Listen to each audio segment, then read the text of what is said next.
Hey guys, I'm on camera again. I'm also on vacation. And what better thing to do on vacation than catch up on DVDs? Now, to help me with that, a while ago I asked on Twitter what 4 DVD sets should I watch. The choices were the Legend of Zelda cartoon, Godzilla the series, Conan the Adventurer, and MIB the series. Out of all of these, the Zelda series won. Kind of sad, this got no votes at all. This thing's awesome. So, it's actually kind of good the Zelda one won, because it's the shortest out of all of them. And probably helped that there's a game coming out.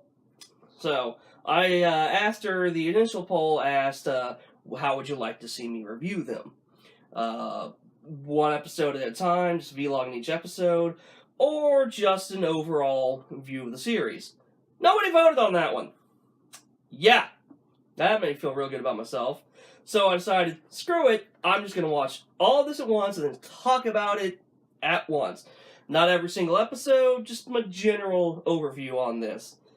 And the general consensus is, it's still good.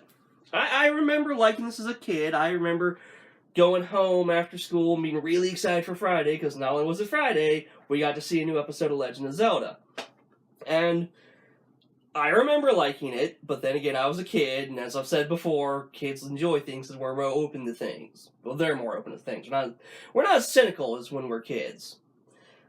And so, I watched it again, because I bought this at Christmas. This is actually the most recent of those purchases. And it was $6 for the whole series, and so I wasn't expecting much. I was like, yeah, $6 for this series. That's about right. It's like 195 minutes, about 13 episodes. So it was a pretty easy sit. And like I said, it holds up fairly well. It's what I was expecting. It's what I remembered. It's actually a little better in some points than I remember. It helped that a lot of it was written by Bob Forward, who you might know from Beast Wars in the 90s. That took me off guard, because I had no idea he did that. Of course, at the time I watched, I had no idea who he was. But knowing who he is now, I'm just always surprised when his name pops up on things. So what specifically do I like about this version of Legend of Zelda? Well, one, I really like this Zelda. This Zelda has always been my Zelda. She got to do things. She got to, be part of the action, you know? She wasn't just a damsel in distress. She had her moments, of course. There's one episode where, and I remember this completely wrong, but this new guy showed up. He shows up Link. Link gets mad and he leaves. And I thought the new guy was going to be Ganon in disguise. I've seen so many things like that. That's where I figured it would go. So, again, pleasantly surprised by that. But he's a fop. And she even calls him a fop in there, but it's really funny because it sounds like it could be fuck. So, the way Ganon reasons is he's dealt with this guy before, and he's very prissy, he's very foppish, he doesn't like to get dirty, so Ganon's gonna have his monster kidnap Zelda and take her through the swamp.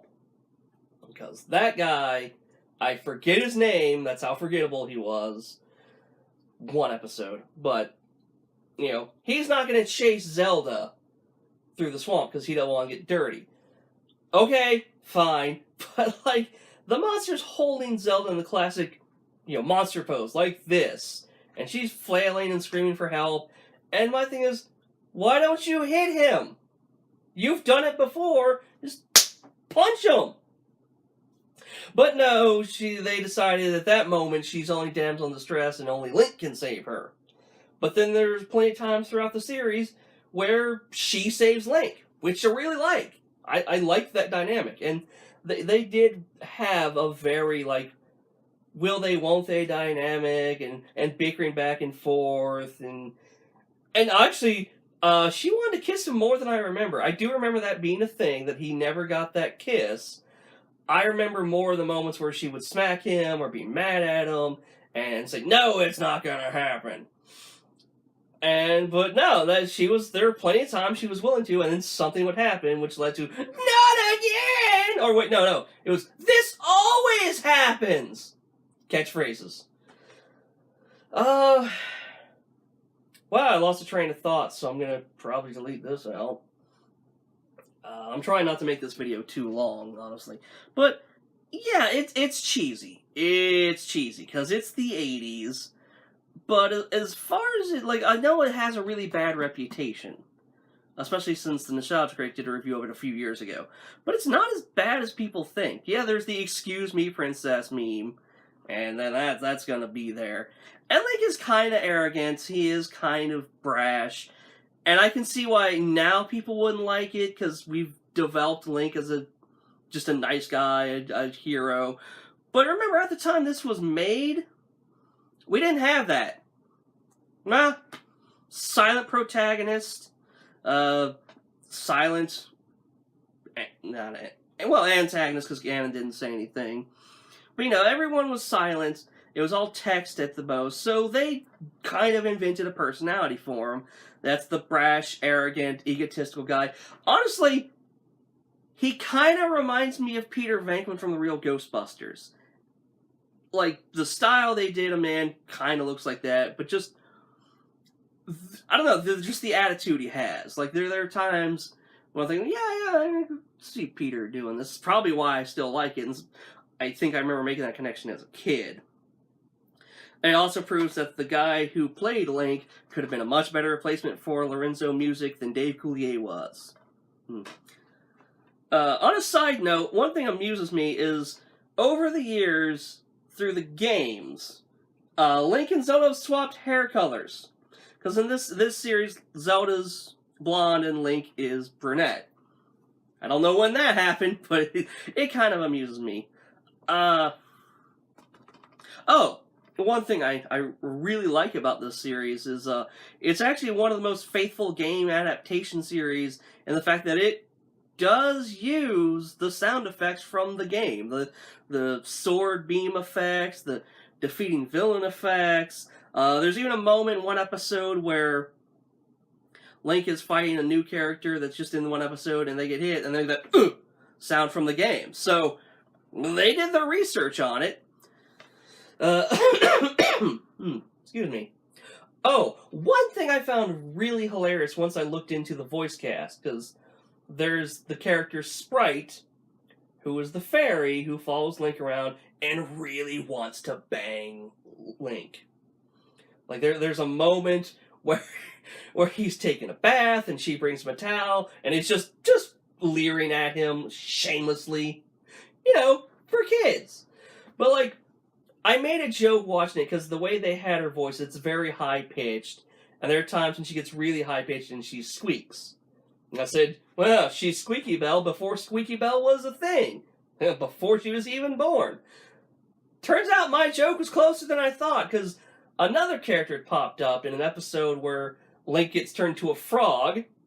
I remember that. That's a funny episode. But there's a monster disguised as Princess, and like that voice sounds so familiar. It sounded, well, like Rarity. So I went and looked it up, and Tabitha St. Germain is in the show. While that character wasn't specifically credited to her, I'm pretty sure it's her. She was the voice of Sprite. So apparently, high-pitched squeaking just runs in that family. That was amusing to me. So I guess there's my MLP connection, so it works having it on my page now. Woo! And I understand this is rambling a bit. I'm trying to keep this short, but yeah, my general overview of this series is, it does hold up surprisingly well. Like, it depends on what you're in the mood for, I guess. Like, if you just want a bit of 80s cheese, this is the series for you. If you want a really serious Link and serious adventure stuff, you're not gonna like it. Like, watch cutscenes from the games, I guess. I don't know. Is there any other Link media, Legend of Zelda media out there that's not just the game? Like, I think there's a manga. I don't know. I know there's Smash Brothers stuff. Speaking of which, in the next Smash Brothers game, which I'm sure they're gonna make one for the Switch, can we get this Zelda as an option, a skin for Zelda, because I really like this look. Like, to be honest, this look for Zelda is probably why I have an affinity for thigh-high boots. I'm not gonna lie. And action, ass-kicking girls. Could be why. Oh! I want to give the show praise for something because I remembered an episode wrong. There's an episode where Ganon makes a evil duplicate of Zelda with a mirror. Because magic, And, I remembered her being in a black and red suit. Again, probably also where I like black and red. But, and what I remembered was that Link couldn't tell until there's a moment comes up where, he gets a situation where he has to, do a kissing contest. And, of course, the clone is like, oh, sure, yay! Runs, smooches him. And real Zelda just smacks him. He's like, well, that's the real Zelda. Haha. I thought that happened, earlier or later. But no. He immediately comments that her outfit's different. And she's, oh, yeah, I'm just trying this out. Which, okay, I forgot about that. And then he figures it out because they're riding towards the underworld. And evil Zelda has no reflection. So he had already figured it out. Especially since she'd already kissed him earlier. So, oh, yeah, I remember that completely wrong. Probably because I've gotten used to the idea that the heroes are too stupid to figure out the evil counterpart. Like the episode of Transformers, the G1 episode where Megatron makes a duplicate Prime and he's controlling him with the helmet and is completely off. Calling bots by the wrong names, doesn't know how things work, acting not like Prime at all, and no one figures it out. Those plots are dumb. So kudos to Legend of Zelda for being smarter with its clone plot than Transformers. Oh, what else can I say about this series? I liked Ganon in this series. Pig Ganon is the one I will always remember. I liked his voice, that had slight modulation on it, and it was really good. I liked he was somewhere between, semi-competent and then normal 80s stupidity. I love the last episode of the series ended up being his goblins revolting against him. All his foot soldiers, his creatures revolt against him, and they're even worse. They mount, kudos for trying, because they mount a full-scale attack on the castle. But they're too stupid to really do anything. That was great. So, there are legitimately funny moments. There was one that made me laugh out loud. It's from Zelda's dad, of all peoples. First of all, I forgot Zelda's dad was still around, so answers, why is she just a princess? Well, her dad's still in charge. But there's a moment where Link is going to try to just swing into Zelda's room near the middle of the night, because she's in a nightgown, and try to woo her. That's his brilliant scheme. Obviously that's going to work.